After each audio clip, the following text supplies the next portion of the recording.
Ok, bonjour à tous. Bon, vidéo oyo nazo salango pona ko lobela mwa muke C++, parce que na bandi mwa série moko boye ya ba discussion sur langage ya programmation wana. Mais avant to na lakisa bino esika nini okoki ko installer logiciel pona ko utiliser C++. Nakolinga ko expliquer C++ eza nini. C++ ezali eza loko eza langue ya programmation. Langue ya programmation na sens nini eza langue moko oyo toko utiliser pona to yebisa ordi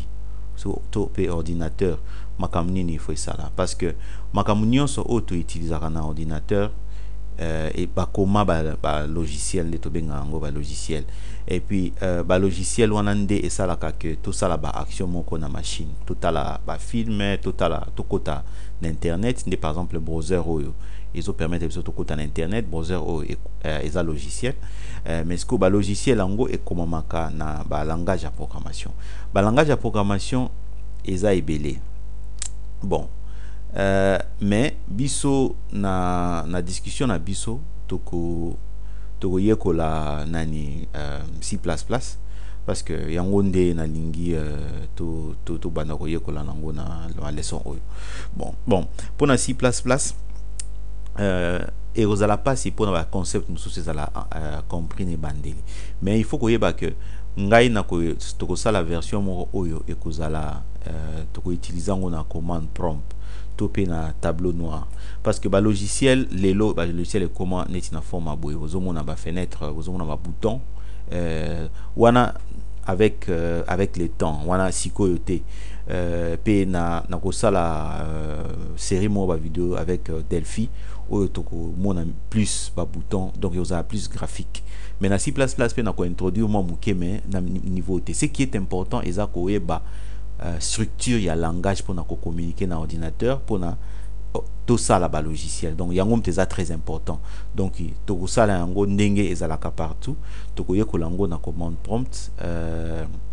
ndenge kozala parce que commande prompt eza mingi par exemple awa nde bozomona tableau noir et to utiliser mingi na tableau noir ya marka boye ou to ko tsara to taper ndenge ordi ezalaka na kala quoi bon nakoloba mingi pona koloba susu kozala mwa mukuse nako expliquer bino comment ko installer logiciel ya C++ soki okei na Google donc www.google.com ou taper dev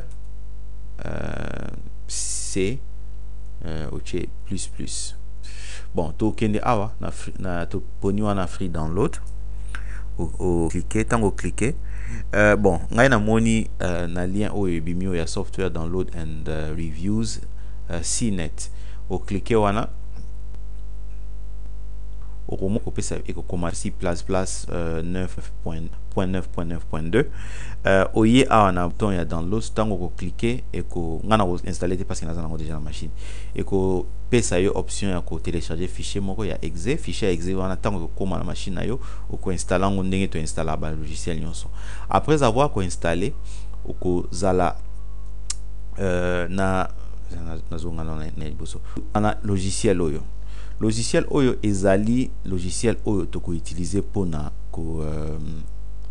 ko comment ba C++ biso bon et loko eza important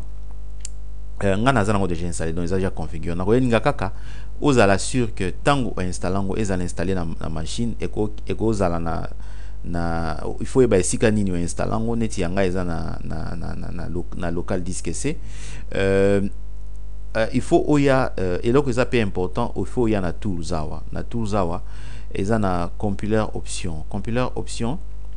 il faut ko tango fongoli fenêtre il faut kende na onglet oyo ya directories il faut s'assurer que binary oyo ezali nesika oyo o installa ki C++ na yo neti ya ngai C++ na ngai eza installé na local disk C nde na bisaki bino soto ke na ma computer tokomona awa na local disk C dev C++ yanga installation nanga eza awa nde bozomona. Donc donc awa il faut s'assurer que dev C++ bin, donc ezali folder oyo bozomona awa bin oyo ezala inclus na nani soki ezali te. So par exemple soki beaucoup tiango botika soki ezali te, il faut bo cliquer awa. Après avoir cliqué wana oluka yango wana def oluki na local disk C, oluki na local disk C, oluki dev C++ pour sélectionner bin wana, après cliquer OK. Donc au moins wana après cliquer sur bouton add et kobakisa mana. Ce que moni bongo eloko mususu c'est important na libo ceux qui okuti yango te, il faut ça la même chose au cliquer wana oluki dev C++ oluki folder ya lib na kati lib yango yo sélectionner au cliquer OK et koma na mulongo wana obakisi. Et là comme mususu est important include au salande moko, donc il faut s'assurer que fichier c'est dev C++ include ezali awa olandi procédure tout ça là qui a liboso. Après awa et là comme c'est important il faut qu'on include soko moni ba et là soko moni ba option oyo tika soko moni oyo dev C++ include na include C++, il faut ezala bon si bo mitungisa mingi te, mais il faut ezala au fur et à mesure soki oko zala na besoin ya ko utiliser ba biloko o ezala na programme ya si. Bon à part configuration oyo tango toko koma ba programme na biso, par exemple ngana rolinga ke tout mon araba ligne net pour moni numéro 1. Donc pour na mona ngo il faut que na tools, so que na tools ko na editor editor options, tango cliquer wana ou que na display, tango que na display ozana option ya line numbers, soko cocher yango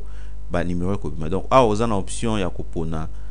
font, donc ebima marque nini, donc yo moko eza shona yo. Bon